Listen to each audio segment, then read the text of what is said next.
Hidayatullah ini berfungsi sebagai pemersatu dan pembela aspirasi umat. Alhamdulillah LBH kita ini sudah membuktikan ini Pak. Bukan hanya orang dalam negeri yang diadvokasi, orang luar negeri pun diadvokasi.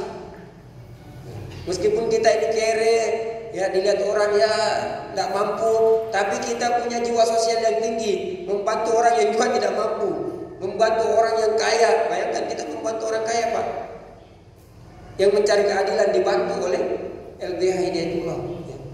Makanya enak betul Pak Hidayatullah ini karena dia punya ini Hidayatullah ya, sama namanya. Yang kelima, sarana pelayanan dan pemberdayaan bagi umat. Ini sarana pelayanan Pak. Kenapa Allah ya Rahmatullah Said menstandarkan bahwa kampus Hidayatullah itu harus ada guest house-nya?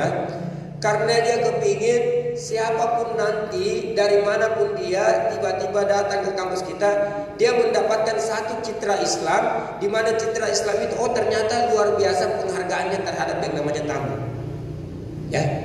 Bukan saya menyinggung apa yang disampaikan oleh Ustaz Hidayat, bukan. Tapi ini berlaku di semua kampus Hidayatullah. Ya.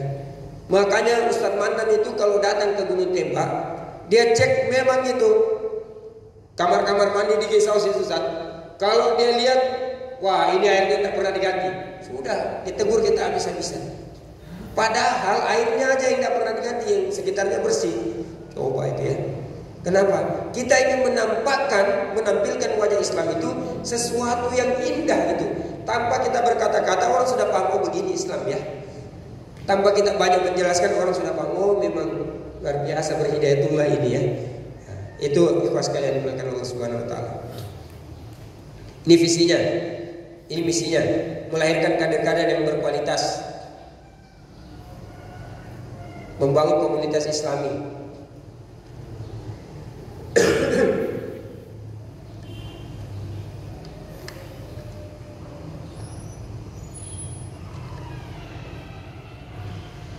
Ini harus terus disampaikan Pak. Ini harus terus diintrodusir. Apapun pendidikan kita, mau berbayar kah, tidak berbayar kah, 50-50 kah, bayar dan tidak. Kalau pas tidak ada uangnya dia tidak bayar, kalau ada uangnya dia bayar kah. Ya, sama semua. Apa? Harus melahirkan kader. Kader Pak, kita butuh kader ini. Ya. Oke, menjalankan kegiatan pendidikan, membangun sinergi dengan segenap komponen umat Islam.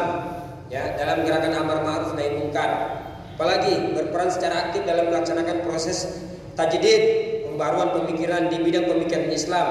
Maaf Pak ya, kita ini sempat dikenal dengan man of working, manusia pekerja. Ya, kita ini sekali lagi mohon maaf, kita sering ya dinobatkan distigmatisasi, ya, distempel sebagai orang yang namanya man of work atau man of action, manusia pekerja. Kenapa? Karena kita itu lebih senang kerja daripada belajar. Coba tanya oleh santri, lebih senang mana, masuk kelas dengan di lapangan? Ya, yang senyum-senyum itu pengalaman Pak ya. Saya pun demikian, lebih senang saya bekerja dulu itu ya. Ini paradigma ini harus pelan-pelan kita kembangkan. Yang namanya bekerja itu di seluruh aspek sisi kehidupan, baik di dalam kelas maupun di luar kelas. Yang namanya belajar itu baik di dalam kelas maupun di luar kelas. Itu semua belajar. Bagaimana dalilnya? Dalilnya sudah jelas. Allah itu menurunkan ada ayat-ayat qauliyah dan ayat-ayat yang qauliyah. Qauliyah mungkin kita bisa pelajari di ruang-ruang kelas, tapi ayat-ayat qauliyah Allah itu banyak kita dapatkan di lapangan. Ya. Ini kuas kalian mengatakan Allah Subhanahu wa taala. Jadi paradigma ini harus kita sudah mulai harus ya menghadirkan orang-orang yang bisa berpikir tentang hidayatullah ini bukan hanya hari ini, tapi berpikir tentang hidayatullah ini 10 tahun, 20 tahun, 100 tahun ke depan. Kita membutuhkan itu Pak. Supaya apa? Kalau kita bisa punya pandangan jauh ke depan 10 tahun, 100 tahun, maka kita akan menyiapkan strategi, menyiapkan apa saja untuk sampai kepada 100 tahun tersebut. Maaf, bukan sekedar kita bekerja secara alamiah saja, Ustaz. Kita bekerja secara natural aja, Ustaz. Itu sudah bagus, sudah itu, ya. Tapi kita ingin tetap melakukan rekayasa-rekayasa. Bagaimana rekayasanya? Kita menyiapkan. Pertanyaan saya kepada kita semua, apa yang ingin dibangun di kampus Bakung ini 10 tahun ke depan? Mau seperti apa kampusnya? Saya Pak lihat di kampus Depok itu orang Hidayatullah banyak menjadi kontraktor, ya. Tahu kontraktor ya? Ya, ngontrak sana, ngontrak sini Pak, ya. Ada puluhan saya lihat guru-guru, tenaga pengajar, kader-kader Hidayatullah yang ngontrak di sekitar kampus. Di situ saya berpikir, inilah mungkin karena ya, orang-orang yang saat itu membuka Depok belum sampai memikirkan bahwa di sekitar Depok ini akan sangat ramai, kita juga akan sangat berkembang, sehingga kita membutuhkan tempat, kita membutuhkan rumah, kita membutuhkan tanah, sehingga kita harus bebaskan seluas-luasnya tanah itu untuk kepentingan kader-kader pada pujang-pujang kita. Akhirnya yang terjadi saat ini apa? Kampus itu sempit, ya. Jangankan 2 mobil Pak, 1 mobil aja harus antri kalau mau masuk kampus. Padahal ini kampus utama, ya. Kampus utama ini Pak, tidak bisa 2 mobil berpapasan masuk. Nah, jadi kalau kita punya bayangan 10 tahun atau 50 tahun kampus Bakung ini, maka misal, kita akan buat perumahan guru-guru, tenaga pengajar, dai itu nanti di sebelah mana? Di area mana fokus pendidikan. Sehingga dalam membangun ini kita akan tahu skala prioritas kita nanti di mana.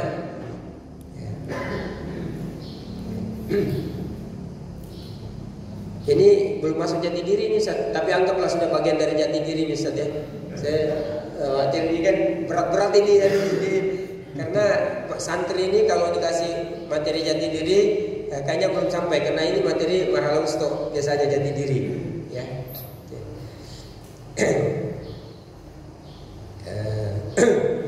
Karena kepala sekolah kemarin saya tanya, siapa kepala sekolah yang belum marhalah ustok? Angkat tangan Pak, ada sebagian yang ada beberapa itu. Ini belum berani ustok. Padahal materinya kepemimpinan Islam, ya. Itu sangat erat kaitannya dengan materi apa di dalam jati diri dia itu. Kalau bicara kepemimpinan Islam, dari 6 tadi materi apa dia? Imam agama. Dikasih kepemimpinan Islam, belum pernah ikut marhalah ustok, berarti dia akan sulit punya paradigma, ya, berdasarkan Hidayatullah, jati diri Hidayatullah itu tentang kepemimpinan Islam. Itu pentingnya, ya, mengikuti sesuatu itu secara bertahap. Maka ini ya, harapan kita adalah dari ibadah kita itu melahirkan satu pemikiran yang cerdas, ya, satu ide-ide yang brilian. Maaf ini ya, kita ini sudah sering ibadah Pak, tapi pertanyaannya kenapa tidak melahirkan satu hal yang spektakuler? Kenapa belum melahirkan satu hal yang luar biasa?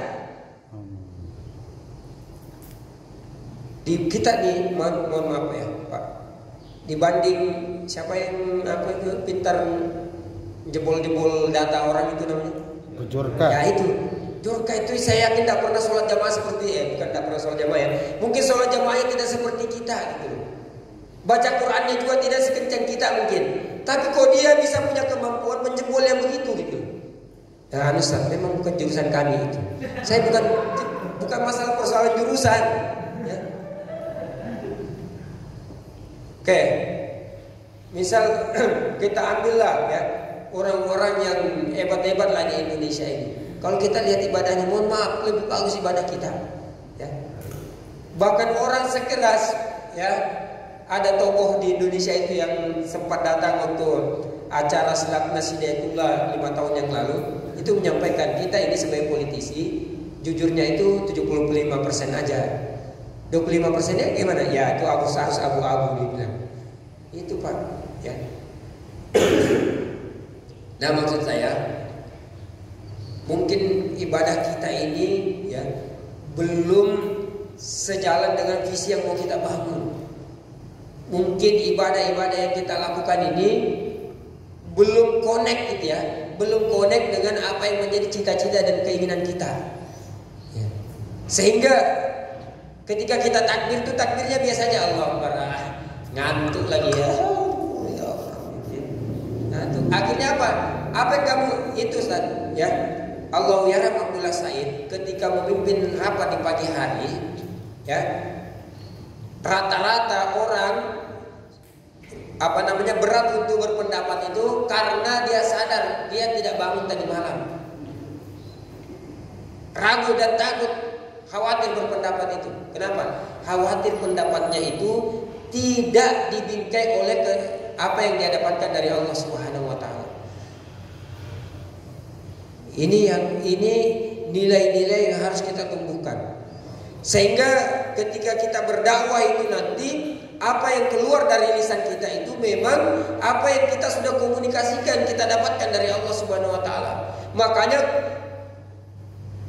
kumil laila illa qalila dulu, baru kemudian ayat surat berikutnya itu kumpanzir. Bangun dulu kedekatan kepada Allah Subhanahu wa taala, barulah kamu berdakwah. Ini Pak, mohon kita sama-sama, saya juga termasuk, evaluasi ibadah kita.